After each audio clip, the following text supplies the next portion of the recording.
Today's lesson is do not kill your apple trees. One thing that property owners really forget to do and neglect to do is take care of their soft mass apple trees. This tree right behind me here, we don't know the variety, but we know that the wildlife love it. And the property owner asked me to come out and prune this tree. This is my 62nd tree I think I pruned this season. Anyways, when I arrived on the property, this tree you could hardly pick out. The neighboring trees had encroached hard on the tree. There's some stumps that are 7-8 inches diameter growing right along this apple tree. So last night we had the property owner come out and cut back about a 10-15 yard area around the apple tree, and that allowed for three main things to happen.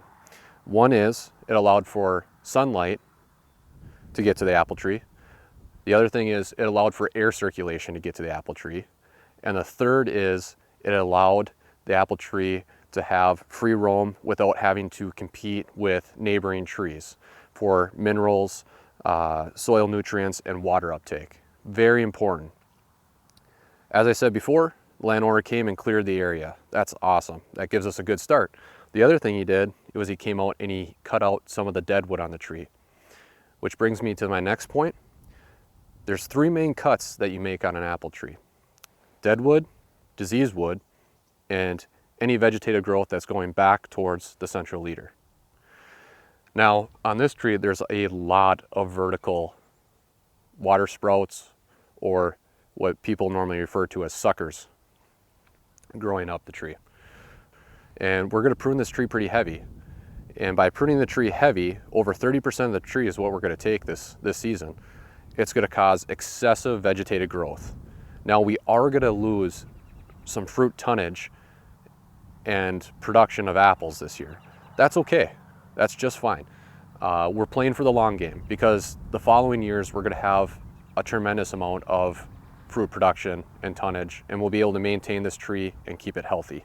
We just finished up releasing that apple tree behind me here.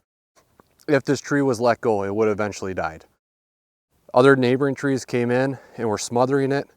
The strong vegetative growth on top of the apple tree was smothering the tree down below it.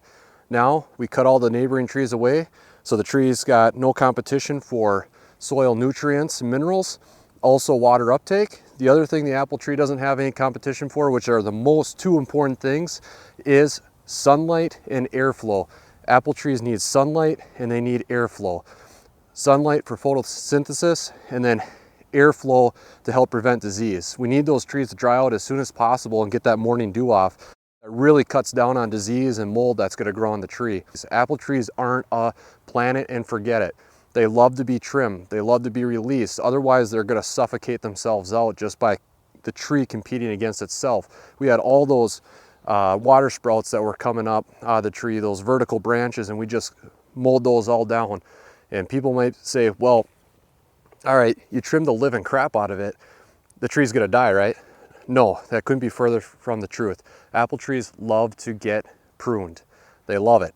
By pruning an apple tree more than 30% is gonna cause that apple tree to explode into a really heavy vegetative year. It's gonna put on a lot of shoots and a lot of growth.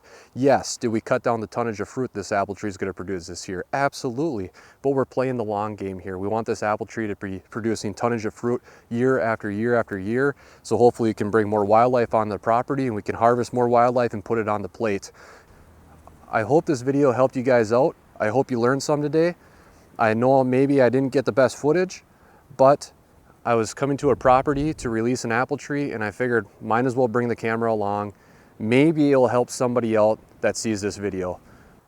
Thank you for watching, and I hope you guys have a great day.